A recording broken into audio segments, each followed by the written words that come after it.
quão importante e como funciona, como é que funciona essa estruturação de processos que ele já consegue ter nas empresas dele e fazer o negócio rodar tão bem, porque tocar 4 empresas não é fácil, a não ser que você tenha tudo muito bem organizado, né?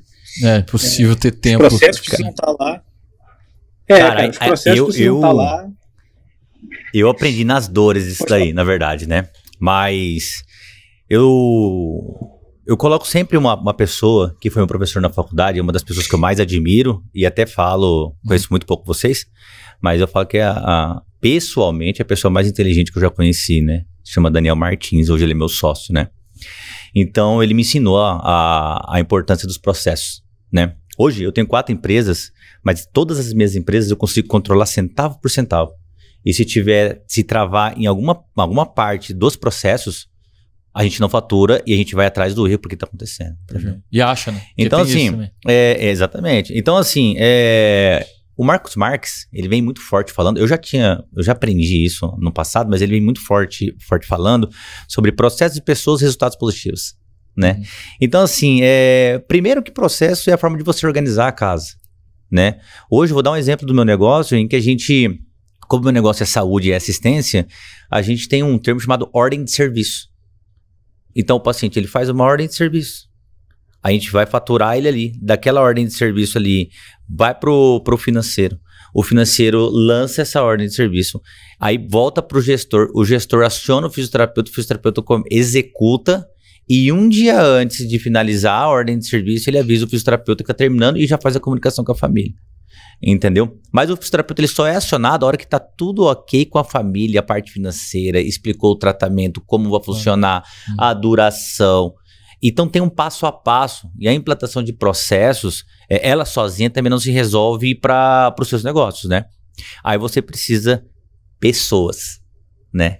E pessoas, quando você fala de pessoas competentes. Tem um vídeo, uma aula do Flávio Augusto que chama O Conselho no YouTube. Eu não sei se você já viu, Bruno? Não. O Conselho. O Flávio Augusto, ele reúne os principais players do Brasil e fala que tem uma aula dele que é só, do Conselho, que é só sobre isso, né? Cara, e aí o que inspirou esses 20 episódios aqui foi o Conselho. Foi o Conselho? Ah, que legal, cara. Que legal. A gente terminou de assistir e falou, não, temos que... Cara, o Conselho, pra mim, eu já assisti quase todos, né? Mas então vocês vão saber o que eu vou falar aqui agora, que tem uma parte que ele fala sobre a contratação de pessoas. O maior erro do empresário, ele tá na contratação das pessoas, porque... O foco do que contratar. É isso, exatamente. Tipo assim, o que faz você contratar aquela pessoa? O empresário erra nisso. O empresário, ele erra nisso. Primeiro, ele saber para que cargo que aquela pessoa... E outra coisa, você explica para a pessoa que está entrando a cultura da sua empresa? Você explica qual que é o propósito da sua empresa? Se essa pessoa está alinhada com o propósito dessa empresa? Se os princípios da empresa se dão match com os princípios dessa pessoa? Com os princípios dessa pessoa. Então, olha geralmente isso só é visto depois no meio do trabalho. Olha que bacana. E se der match nisso, cara, a chance de ser produtivo e você economizar em tempo e trazer resultados extraordinários é grande. Entendeu? Inclusive, eu acho que no podcast que eles comentam assim que a pessoa pode até não ter a competência daquela vaga no andar da carruagem, mas se ela tem os princípios, é muito mais fácil você entender e alocar ela para algo que funciona. Exato, porque você treina. Aí você vai treinar. Aí você fala assim, a empresa, o seu cargo funciona assim, assado, e esses são os processos. Entendeu? Mas a primeira coisa, antes de você implantar processos e tudo mais, é você contratar a pessoa certa e falar sobre o propósito, sobre a cultura da sua empresa. Perfeito. E ter muito claro isso pra eles, né? E ter muito claro isso pra eles. E se tá tudo certo pra eles dessa forma. Né? Porque tem muita gente que não tem a cultura da empresa, faz pelo dinheiro, faz pela obrigação. E também, assim, eu já errei muito nisso no início da minha carreira, né? De contratar uma pessoa, você é fisioterapeuta, você não tá trabalhando? Vem. Entendeu? Aí, tipo assim, vem, como vem? Não, aí a pessoa chega lá, o meu atendimento é de 1 hora, cara. Aí a pessoa chega lá, faz o atendimento de 25 minutos. Aí a família me liga e fala assim, ô Cris... Tem uma coisa errada aí. Você vem aqui, fica 1 hora, o fisioterapeuta vem aqui e fica 25 minutos, o que tá acontecendo? Isso não é questão de competência, isso é questão de filosofia. De filosofia, exatamente. Tem bons terapeutas, sei lá, tem fisioterapeuta que deve, em 15 minutos já sabe o que é. Exato, entendeu? Então, assim, e as pessoas, as empresas, algumas empresas pecam nisso, né? Uhum. Então, assim, eu acho que primeiro, para ter uma empresa organizada, eu consigo hoje, eu sou gestor das minhas 4 empresas, da parte de tomada de decisões, né? Então, assim, eu tenho todas elas atualizadas do financeiro, com todos os processos de finanças. O Bruno falou dos processos de finanças aqui, mas eu consigo, o nosso caixa, ele fecha todos os dias às 16 horas. Porque os funcionários das finanças vão embora às 17. Então, abre-se um novo caixa, porque o nosso serviço é 24 horas, né? Como você fala de parte respiratória, a gente atende de noite, às vezes de madrugada, enfim. Então, fecha o nosso caixa às 16 horas e ali abre um novo caixa. Só que esse novo caixa ele só vai ser atualizado no outro dia de manhã com as pessoas que movimentaram alguma coisa nesse período, entrando em contato com o financeiro e aí vai atualizando, entendeu? Então a gente tem essa cultura dentro da nossa empresa e eu consigo analisar tudo que está acontecendo. A gente tem dentro dos nossos processos analisar mês a mês e analisar os indicadores, né?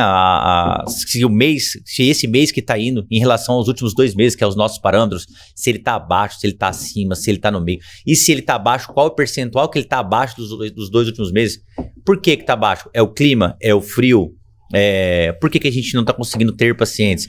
Aí vem a tomada de decisão. Aí a gente cria-se uma estratégia para a gente começar a alimentar a área da saúde e a medicina. Não é igual varejo, assim, sabe? Uhum. A gente tem que estar alimentando sempre os nossos clientes, né? Aí a gente vamos para a tomada de decisão. Aí a gente cria um plano estratégico. Ó, gente, a gente precisa fazer isso e vamos. Aí a gente cria um plano de ação, aplica o plano de ação e vamos para frente para ver se deu resultado. Não deu resultado em período de tempo. Né? Eu tenho uma barra de tarefas dentro dos meus negócios que eu consigo, eu e os meus sócios, né? Que a gente consegue determinar qual é a tarefa que precisa ser executada de forma cronológica. Porque negócio, a gente que tem 4 empresas, tarefas que não falta, né? Toda hora a gente tem alguma coisa para estar fazendo. Só que a gente elenca isso em urgente, importante e circunstancial. O Bruno indicou o livro, eu vou falar da Tríade do Tempo aqui do Christian Barbosa, né? Que para mim, a Tríade do Tempo e Produtividade para quem quer tempo, do Jerônimo Tem, são os 2 melhores livros para quem quer ser mais produtivo e economizar tempo. E eu tive que ler esses livros para entender como economizar o meu tempo, ter liberdade de tempo e os meus negócios funcionarem. Entendeu? Então eu tenho uma barra de gestão de tarefa. O que é circunstancial é para ser resolvido durante o mês, não é uma coisa tão importante. O que é importante tem que ser executado em 24 horas. Precisa levar um aparelho de respiratório para uma paciente. Cara, a paciente tá ruim. Isso aí é urgente. Ó, vai para a barra, fica lá, já quando solta nessa barra aí já chega para todo mundo, entendeu? E quem é o responsável para direcionar e localizar alguém para ir lá, já faz esse papel. E o que é importante precisa ser executado durante a semana. Então a gente tem essa gestão de tarefas. E essa gestão de tarefas, ela facilita muito. Isso é um processo. Ela facilita muito a nossa tomada de decisão, a economia de tempo, a gente não corre errado, não bate cabeça. Então a gente tem dentro disso, a gente tem as clarezas de papéis de cada um. O que o Daniel faz. Onde ele começa, até onde ele vai. Até onde ele vai. Cada um. É muito claro isso. Entendeu? E as coisas, aí a engrenagem começa a rodar sem muita dificuldade. Então, assim, quando você organiza uma empresa, você cria processos e treina pessoas, cria uma cultura, as pessoas sabem da cultura, cara, o resultado ele vai vir, né? Eu falo que tem um pilar que eu aprendi com o pessoal da Redditor, que é uma rede de hospital gigante, cara, gigante no Brasil, né? Em que eles têm 3 pilares que eu aplico dentro da minha empresa, né? Primeiro, a qualidade na assistência, né? O que você vai fazer? A minha terapia, ela é de qualidade? Ela resolve? A gente foca muito nisso. Segundo, a percepção do cliente, a gente chama de qualidade percebida. Uhum. Depois que eu der alta para esse paciente, ele vai sair falando bem do meu serviço? Eu me preocupo muito com pós-venda e a gente tem controle de qualidade para isso, né? Vocês têm o NPS lá? Tem. Então, assim, eu me preocupo muito com isso, entendeu? Então, assim, qualidade percebida. Se você tem uma boa assistência e os pacientes saem falando bem, cara, o resultado financeiro, ele vem. Ele vem, lógico. Aí, seguindo todo o que o Bruno acabou de falar, né? Porque você tem que ter o conhecimento do que está entrando. Isso, a gente já tem uma precificação, feito certinho, com margem de lucro, enfim, tudo mais, né? Então, assim, eu não vou nem entrar nesse mérito, porque o Bruno falou bastante há minutos atrás sobre isso. né? Mas quando você tem processos, pessoas competentes, cara, você tá com a sua empresa redonda. Você economiza em tempo, você tem liberdade de tempo, liberdade geográfica para até escalar negócio. Porque assim, mas como que você tem 4 empresas? Eu sou um embrião, cara. Eu fui agora lá, o Janguia Diniz tem 1.700, cara. Então vamos lá, 1.700. Ele tem gestão por setor, cara. Setor saúde, setor não sei o quê, setor não sei o quê. Então, peraí. Então vamos. Ele tem holding. Cara, o cara tudo bem, o cara tem 3,3 bi de patrimônio, né? Então, assim, mas você vê que gestão e pessoas competentes, você escala qualquer negócio, entendeu? Você consegue escalar. Mas o mundo do empreendedorismo é um mundo de desafios, né, cara? Nesse meio todo que eu tô empreendendo desde 2012 também, passou muita gente ruim comigo, passou... o Flávio Augusto uma frase que eu falo, puta, aconteceu muito. Quem nunca foi traído, né? No mundo dos negócios. Cara, você não tem jeito, cara. O cara, ele acaba passando por isso também. Não é obrigação passar, né? Mas você passa por maus relacionamentos, isso te fortalece, te chateia bastante, entendeu? Você perde muita amizade. Até fala assim... a única forma de você escalar negócio é ter sócios. Você não consegue escalar se você centralizar em você. Então, assim, isso aí é fato. Você quer escalar negócio, criar mais empresas, tem que ter sócios. Mas sócios, sabendo da clareza de papel de cada um, a obrigação de cada um, para não dar ruim lá na frente, né? Hoje eu até evito fazer sociedade com amigos. Eu prefiro fazer os meus sócios hoje. Eu não sou de ir na casa deles, de nenhum deles. De ir, fazer churrasco, tomar cerveja. Cara, são pessoas que eu admiro e a gente se dá muito bem. Mas os meus amigos de vir em casa, de tomar uma cerveja, fazer um hambúrguer, não, eles não são sócios, tá? E não que eu não queira, isso não é regra. Lógico que de vez em quando a gente faz, né? Mas não é uma coisa de ser muito próximo. E eu até acho bom isso, na verdade, né? Porque é o seguinte, cara, a intimidade também te atrapalha um pouco, entendeu? E eu tive sócios que eram muito próximos. E aí, essa intimidade te afeta aqui, te afeta ali. Então, acaba te prejudicando um pouco. Mas, assim, em relação a processos, é isso.